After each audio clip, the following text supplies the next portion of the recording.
This might be too funky for me. Yeah, I know. Hey, for us. Hey, everybody, and good morning, and welcome to the Fanatical Browns pregame show. The Bears are in town. We got some funky, groovy music there in the background to get everybody awake here for the Browns game. Big game today. It's a little rainy. It's a little overcast here up in the Ohio region. It looks like the rain's going to be getting through the Cleveland area by the time kickoff hits. So I think it'll dry out as the game gets started. But we'll see. I've been looking at the local radar, trying to be the local weather guy and figure this out. But regardless, it's going to be just a great day down there at the stadium. I know a lot of people are pumped to get down there. And welcome, Steve. Welcome, Elliot. How are the two of you doing this morning? Doing great. Thumbs up. I'm a little anxious. I'm anxious too. I see, Steve, that you grew some reindeer, and Elliot's got his nice. Is it that we call that the Stetson hat? Is that what we call that? This is a Stetson. Stetson. Yes, Stetson. I like the university west of Tampa on your way to St. Pete Beach. I'd always get invites, even when I was younger, to go to that college. They always send out a lot of mail and emails to try to get you to go down to that school. So hey, had a good interview the other night on my Johnny Cleveland podcast with Andy from NFL Outdated, who's a big Bears fan, but he also follows the NFC North quite a bit. He lives up in the Wisconsin area, and he has a wealth of knowledge. Great guy. Follow him at NFL Outdated on the X, Twitter. But we had a good show yesterday, and we started talking about these Bears. And you guys have been talking about the Bears on your podcast, the Dog Pound South show, the Oracle Speaks show. And just want your initial takes on this action starting up this afternoon at 1 o'clock. I'm excited to see what happens. I think the Browns are going to really have to rely on that defense, and hopefully they're ready. Joe Flacco mania is in full force. Flacco fever, catch it. Yeah, Elliot, what are your initial thoughts this morning as we prepare for this big game at 1 o'clock? Well, I'll answer a slightly different question, but my initial thoughts going into the game were that the Chicago Bears were a bad team. Early in the season, they were a bad team, but they've gotten a lot better. And I think that their deadline trade for Montez Sweat really catalyzed their defense, and I'm persuaded that they really are a top defensive team now. They weren't at the beginning of the season. They were a terrible, bad news Bears in the baddest sense of the word at the beginning of the year. But now I think they really are a threat, and I understand now why the Browns are only favored by 3, even though they are an 8-5 team, and the Chicago Bears are a 5-8 team. Let's use a cliche here. They are the best 5-8 team in the NFL. How about that? I love it. Okay, Steve, what's your initial thoughts here this morning? We'll get into the thick of everything here after your take. Montez Sweat. Yeah, that's it. Last 5 games. I mean, come on. They went from. Wait a minute. Where's my notes? They went from first 8 weeks giving 27 points up a game, and the last 5 they're only giving up 18. They went from 10 sacks in the first 8 to 11 in the last 5, and they've had 11 takeaways in the last 5 games. Yeah. He is a disruptive force for any offensive coordinator. I mean, Andy from NFL Outdated guy, Andy just couldn't speak enough about what that kid has done for this Bears defense. I think no one in Cleveland really pays much attention to the Bears until we get to this week.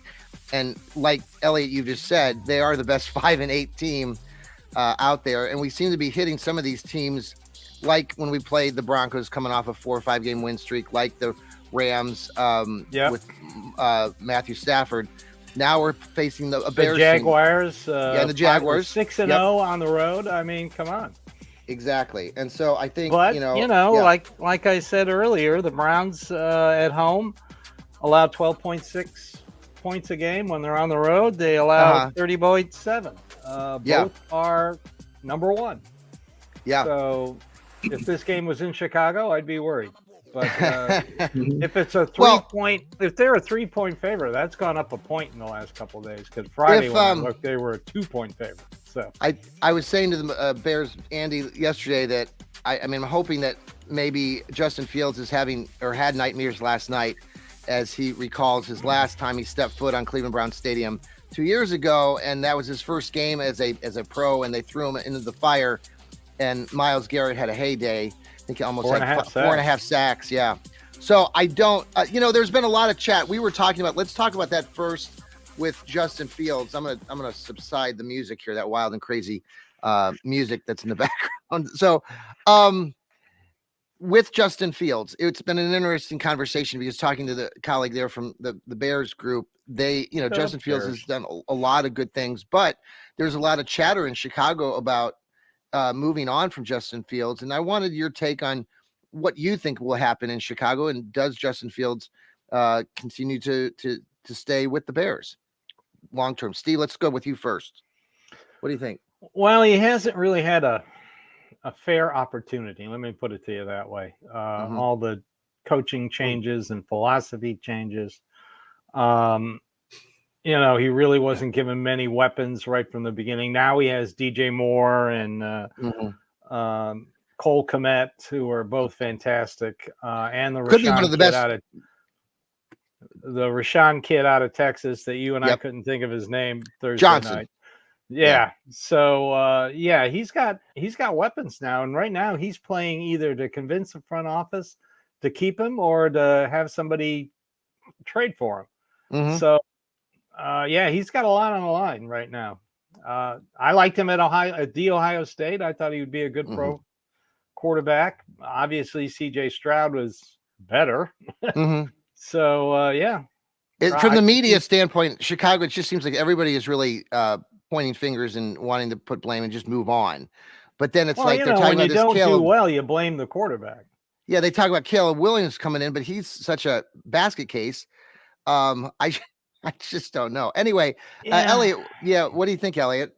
I support the Chicago Bears fan base totally, 100%. Really? The Chicago Bears had a Super Bowl offense. They should have gone to the Super Bowl every year, and the reason why they didn't make it was because they had a kid from Ohio State who ruined their chances. It was all the fault of the quarterback. They need a new, shiny new rookie quarterback to lead them to the Super Bowl next year, like Caleb Williams. Go Blue! Yeah, Ohio State. The Bears. On that. Oh, thank you, Elliot, for that. I love the energy. Love the energy. Man, it's only 11 o'clock in the morning. Yeah, just one point here now. Kendall's law of internet sarcasm applies here. There's nothing that you can say that is so stupid that somebody won't take it seriously. Yes. Let me add the disclaimer. That was intended to be sarcasm, fans. Yes. So don't crucify me for that. No, I think Justin Fields is an excellent quarterback. And the people who want a rookie quarterback like Caleb Williams to replace him are totally nuts. They're idiots. Yeah. But you never know. I guess, we started talking about Justin Fields, and then we started talking about the Browns quarterback situation here. And Flacco to replace. Yeah. Well, I mean, there are people out there that are talking about, that and all, the Deshaun and why he doesn't seem to have rust like Watson did or does, is ongoing conversation. So he does. Dorian Thompson, he's so much better than PJ Walker. Nobody notices it. It was funny while talking to him yesterday. I forgot PJ Walker started with the Chicago Bears this year. I did not know that.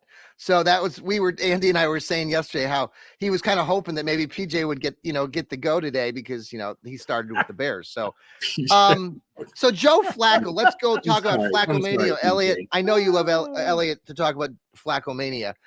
Steve, let's start with you though. Flacco Mania. How far can this guy take us?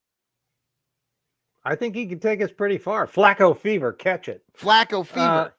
I think he can take us pretty far. I mean, he's, like I said Thursday night, right now, I think he's the healthiest quarterback in the NFL because he's been sitting on his parents' couch watching football on DirecTV.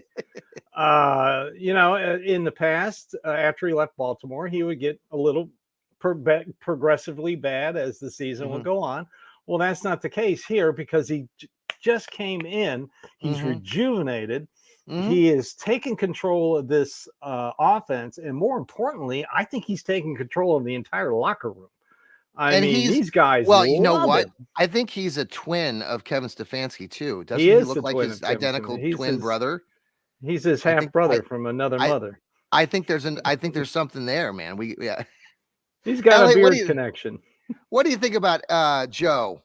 Elliot, I know you love Flacco-mania. Yeah, well, I'll tell you what. Here again, his failure with the New York Jets. Once again, he derailed a Super Bowl offense. The Jets had a wonderful offensive scheme last year. They were headed to the Super Bowl, and Joe Flacco ruined that team. People don't realize this, but Flacco had 3 consecutive games where he averaged 300 yards for the New York Jets, and they couldn't wait to get rid of him. I know. And the thing that surprised me about Flacco, what I was wrong about, I didn't think he could pick up the offense in 2 weeks. I really honestly did not believe that. I'm totally astonished that he did, frankly. And I said all along that I thought that he would be good in the long run. I thought he might be okay by week 15, something like that. Sure. What shocked me is that he's been as good as he has, as quickly as he has, and I was just really wrong about how fast he would pick up the offense. So I have at this point have no qualms about him being the quarterback the rest of the way. I still like Dorian Thompson-Robinson. I would have no problem with him if he's called upon. I believe that he too will be a good quarterback. I do not believe that quarterback is the problem of the Cleveland Browns. I believe that they are well staffed at quarterback. I would still like to see additional depth on the practice squad. I think they have 16 positions. It won't harm, to train up some guy in advance in case they need somebody, maybe in 2024 even. Yes. Just get a guy to learn the basics of their offense just in case. But anyway, that's a minor point. Flacco is pretty good. Yeah. I think Dorian Thompson-Robinson is pretty good. And if you need an emergency quarterback, they've got a guy who knows the offense in PJ Walker. So that's not bad for a third string quarterback. They're doing okay. Let's hope it doesn't get to that. Let's hope it doesn't get to that. Keeping on the subject of quarterbacks, changing a little bit. Let's just review a little moment here. Pause. Yesterday, interesting, side stories with the Bengals and the Steelers playing. The Minnesota Vikings had Nick Mullins, and their backup is Josh Dobbs, which is just hilarious to me because all the quarterbacks go to Minnesota now because of that, the off the field or the. Well, you know why that is, don't you? Oh, sure. Yeah. Well, yes, because of the offices. The front offices have shared. They've had some. Adolfo Mensah, the GM, came from Cleveland. Right, exactly. Also, I couldn't spit it out because you know how to pronounce names and I don't. So and also the offenses are very similar. Minnesota. Yes, and, but I didn't realize that Stefanski came from Minnesota. So, but it's quietly though, really incestuous. Quietly though, Dobbs being benched. I didn't realize why is he not playing? And the guy from Chicago was demoted to third string. I know. I didn't realize that though at the time, and he was mentioning this to me yesterday, and I was like, wow, because what a story. I mean, you think about Josh Dobbs. I mean, this guy has, he's everybody's all. The Flair of the Month, 2 years ago, coming out of training camp. And then this year, you're thinking, okay, he's going to be the backup. And then he gets traded to the Cardinals. Euphoria, he gets the Cardinals. He seems to be doing exciting, a lot of fun stuff. Then he gets traded again to Minnesota, gets this heroic win for the Vikings. But then he's trashed the rest of the way. 2 wins in Arizona and Minnesota. Well, I know, but everybody wanted to fire Andrew Berry for trading him. I know. Oh boy! And so Nick Mullins, I mean, the Vikings blew it yesterday for us Brownie fans. That fourth down call was stupid.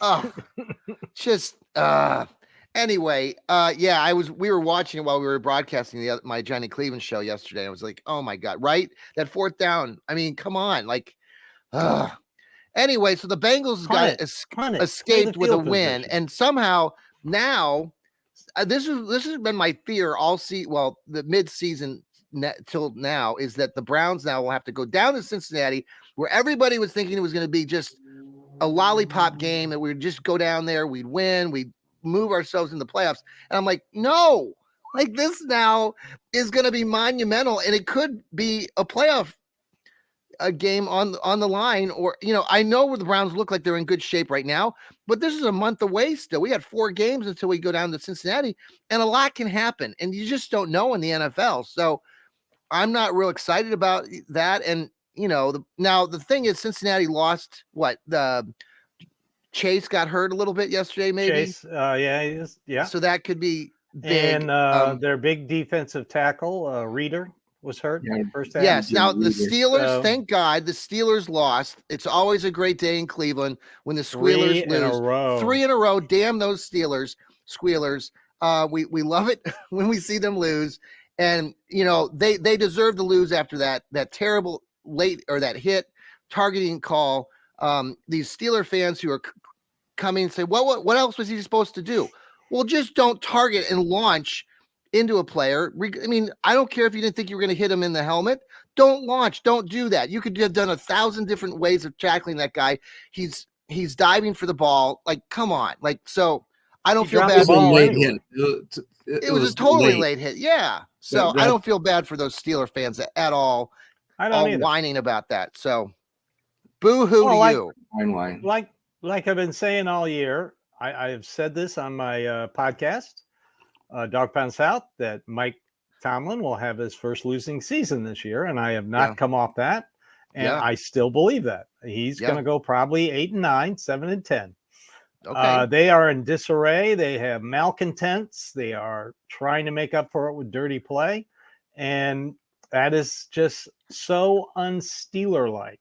Well, Joel Cade, our colleague, who does What the Elf Was That and the Brownie Acts with you, Elliot, has been very active on social media in the last 24 hours about some of the fines and late hits of the Steelers. TJ Watt really trying to point to the NFL officiating. By the way, the officiating has just been atrocious. What happened yesterday? I mean, I watched the Broncos game. I want your speculation. I didn't watch it. Okay, what was the Broncos head coach, Sean Payton, started like ripping into Russell Wilson. I heard about this. Yeah. Well, and I was wondering if he was. My speculation was the coach trying to delay the play and not run the play because he was contemplating challenging. There was multiple plays where it looked like the Broncos scored a touchdown, and they kept running plays without challenging them. And so I was wondering if maybe Payton was telling Wilson to hold up because they ran the plays pretty quickly after each successive play that was run in that series. They had like 4 tries at the end zone, and at least 2 of them looked like they got across the goal line. So I didn't know if that had something to do with it. Why would he get so angry at the quarterback? And that's what I was going to, just because. But neither one of you saw that exchange. No, nope. I didn't see that game. Why do I care about the Denver Broncos? Well, I know. It's Same here. I don't really. All right. Well, let's. I just wanted them to lose, and they did. I'm happy. They did. So let's talk about the Brownies again. What are the? Let's pause for a quick break. We're about 20 minutes into this, so let's take a quick break here. We're on the Fanatical Browns pregame show. The Bears are in town, and we'll be right back. Okay, we're back from those tantalizing commercials. What are the keys to victory today for our Browns over the Bears? Steve, let's go with you. Continue to do what they do. Hold on to the ball on offense. Still top 3 in offensive possession time. I know they're not going to be able to run the ball that well because the Bears, since they've got Montez Sweat, are now 5th in the league against the rush. So you got to be creative. Got to use those short passes as long handoffs. On defense, stop the big plays. That is Chicago's bread and butter. Big plays. If they don't get big plays, they get muddled and they get a lot of 3 and outs. So You can't really play man-to-man or cover one against Justin Fields. He will eat you alive with his legs. So I think Jim Schwartz, and just like Russell Wilson and Gardner Minshew did against the Browns when he was they both were taken off when they had the played the cover one and the man-to-man. So I expect Schwartz to throw a little more cover two, cover three. The one way you can get to Justin Fields is delayed blitz. The Lions did that last week, and it really shocked him. It really confused him. So I'd like to see a little bit of that. Okay. Elliot, keys to victory. Yeah, I think number 6, not Baker Mayfield, but Jeremiah Owusu-Koramoah. Yep. I think that the Browns are well equipped to contend with the Bears offense because we built our team to battle the Baltimore Ravens and Lamar Jackson. And I think Lamar Jackson is a very similar quarterback to Justin Fields. And, Justin Fields is kind of an unusual guy because he was not really a running quarterback at Ohio State, but nobody would catch the ball for him in Chicago, despite their Super Bowl caliber offense. And so he had to run in order to make any yards. So he became a running quarterback. And in order to counteract that, you really need to have a linebacker or perhaps a strong safety that can run and keep up with the guy. And that's what the Browns developed when they drafted Jeremiah Owusu-Koramoah. That was the first thing that I thought of when they traded up to get him was Lamar Jackson. Oh, yeah. Yep. And I've said this a number of times on different shows, but prior to Jeremiah Owusu-Koramoah, we had a guy with like 4.7 speed, and Joe Schobert was a tremendous linebacker, a great tackler, but he couldn't keep up with Lamar Jackson because Lamar Jackson was twice as fast as the guy. So this is an important move. They had the field. They had the field covered this morning with all the rain that's coming through right now. I don't know. It's pushing up from the south. I think it could still be drizzling by the time game time starts around 1 o'clock. So the field will get a little wet. I wonder, whose advantage that is going to be. I think our defense always the offense, because the offense knows what they're going to do, and the defense has to react. True. Yeah, that's generally the feeling. It's hard to know, but both Chicago and Cleveland are natural turf teams. Chicago put in a new natural turf field in 2022. Yeah, and they're both obviously cold weather teams. Chicago knows something about wind. Yes. So it's been unusually mild weather today. And this whole winter has been very mild. I know last year at this time, the Browns were preparing to play the New Orleans Saints when it was about 0 degrees. So that's not going to be the case today. It's going to be in the 40s and wet. Steve? Excellent. All right, we got today's inactives. Oh, okay. Juan Thornhill, Anthony Walker, who tweaked a knee in practice. Oh, okay. Of course, Ethan Posick and Okoronkwo. However, Denzel Ward is active. Okay. Jordan Elliott is active. Good. So, and we're gonna see our season debut of Sika Ika today. Oh. So I'm very interested to see how he does. Yes. Well, that's good. Now, Juan Thornhill, that's got me a little concerned again. Yeah. He's been out now for a while. Tweaked something on Friday. Everybody seems to be tweaking something on Friday in the last 3 weeks. Stop it. Well, this whole IR stuff has just been crazy between the Browns and now the Cavaliers.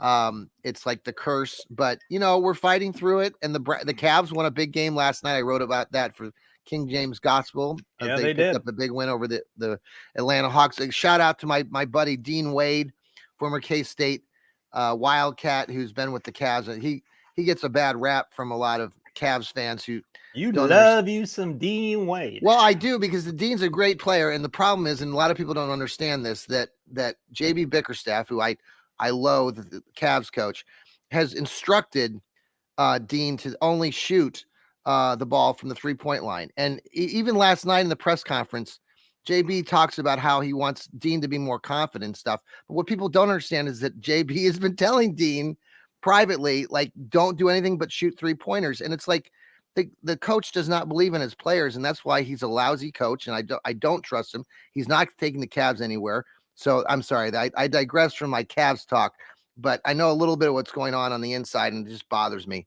because JB is a terrible coach. Okay, now a good coach is Kevin Stefanski.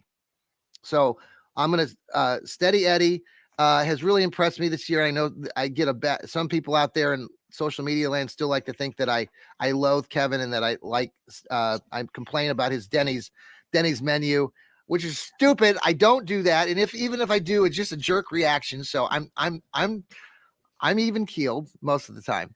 No, but oh, really? yeah. Anyway, hey guys, I appreciate you coming on today. Final thoughts on the game before we let you go. Either one of you. Obviously, about the injuries and stuff do concern me a lot. I mentioned on my show that I think that the impact of defensive players on the point spread, or let's say the over/under, is underappreciated. I view that each player either adds to the over/under or subtracts to it, and eventually it overouts. But each individual does have an impact, and I believe that it's greater than the community generally appreciates. And Montez Sweat is a case in point. I believe that guy is worth at least 4 or 5 points to the Chicago Bears. And Miles Garrett is like a 6-point guy. And these players are very important. And you have bad players that make the over/under go up, and good players that make it go down. And the Browns not having guys like Thornhill, guys like Walker, that's Walker a problem. Hurts. Yeah, that's a problem. But on the other hand, having Ward is going to help. That is an upgrade for the Browns. Mm-hmm. Maybe that kind of cancels out. I do think that the point spread of about 3 is about right. It's going to be a close game. It's close enough that it could go either way. Of course, it's the NFL. You never know exactly what's going to happen. Let's just sit back and enjoy this game and hope for a Browns victory. Yeah. All right. Steve, final thoughts? Well, I agree with Elliot. Having Denzel Ward back is huge. Their secondary is so much better, especially because we have the lack of safety depth. All right, Ronnie Hickman and DeAnthony Bell, it's up to you two guys. I think Taki can come in, but there are a few things he doesn't do as well as Anthony Walker. He's not that great in coverage. I'm hoping the Browns' red zone defense will get better today. They haven't been that good this year. Let's limit Chicago to 3s and not 7s. That would be nice. Also, this game doesn't really matter as to their playoff position because the Steelers lost. So even if the Browns lose to the Bears, they're still going to be number 5 because they beat the Colts and they beat the Bengals. And I'm not really worried about the Bengals because by the time we get to that game, it ain't going to matter. I don't know about that, but I'm going to hold. Yeah. All right, remember, guys. They all matter, man. They all matter. They all matter. Just remember, you got to root for Tennessee over Houston, Dallas over Buffalo, and Jacksonville over Baltimore. That's too complicated. My brain hurts. Hey, this time of year, I'm usually looking at mock drafts. Now I'm looking at playoff scenarios. Just win the next game. That's all I ask. Just win the next game. Let the other guys duke it out. But the Browns win and you're in. It's pretty simple. Everybody that's following us here on the Fanatical Elves Network, we really appreciate you watching us today on the X, on YouTube. Download this show. We're going to put this on a download on audio. That's how we make our big bucks, all of our pennies. So make sure that you download this episode. All you got to do is follow us on Apple, on Spotify, on iHeartRadio, any of those platforms. We're there. Type in Cleveland Browns podcast, and bam, Fanatical Elves will pop up because we are popular. We are gaining strength only because of you guys. Spread the love, spread the word. Go Browns. Take care. Browns play the Bears at 1:00. We'll be back here for a post-game show. Win or lose, rain or shine. we'll be here and we'll be talking crying more or not Browns. crying. That's upset right. or not upset. Go Browns. Sober Take care, or everybody. drunk.